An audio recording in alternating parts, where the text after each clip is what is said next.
जब दो कट्टर दुश्मन एक दूसरे के लिए अपना रुख बदल लें और हाथ मिला लें तो चर्चा तो होती ही है। दो दोस्तों का दुश्मन बन जाना उतनी बड़ी बात नहीं जितना दो दुश्मनों का हाथ मिलाकर साथ आ जाना है।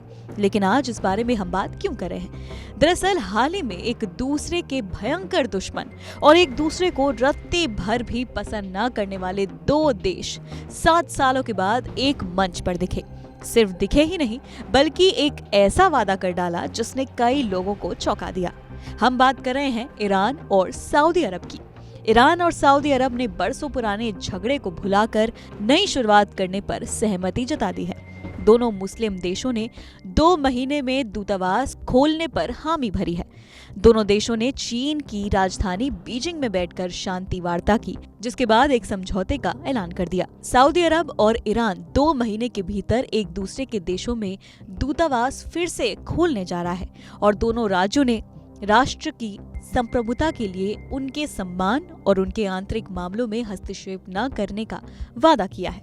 संयुक्त बयान में कहा गया है कि रियाद और तेहरान ने 2001 में साइन किए गए एक सुरक्षा सहयोग समझौते को सक्रिय करने पर सहमति व्यक्त कर दी है। ईरान की शीर्ष नेशनल सिक्योरिटी काउंसिल की एजेंसी ने बीजिंग में हुई शांति वार्ता की तस्वीरें और वीडियोस भी जारी किए हैं। इन तस्वीरों में काउंसिल से सेक्रेटरी अली शामखानी को सऊदी अरब के अधिकारी और चीनी अफसर के साथ देखा जा सकता है। अब जान लेते हैं कि इन दोनों देशों के बीच विवाद की वजह क्या थी।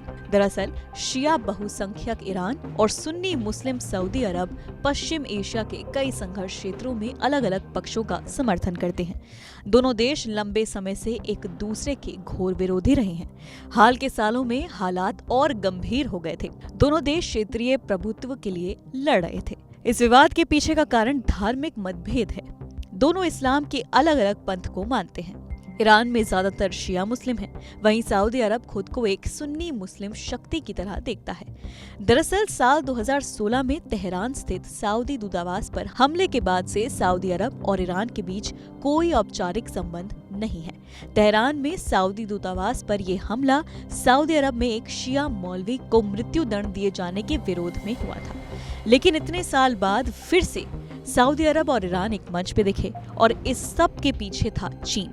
चीन ने इन दोनों की बात करवाई और फिर से इन दोनों को सहमत होने का एक मौका दिया, जिसके बाद दोनों के बीच रिश्ते थोड़े सुलझते दिख रहे हैं। इस मामले पर आपकी क्या राय है, हमें नीचे कमेंट सेक्शन में जरूर बताइए। इस खबर से जुड़े अपडेट्स हम आपके लिए लाते रहेंगे सिर्फ एबीपी लाइव पर।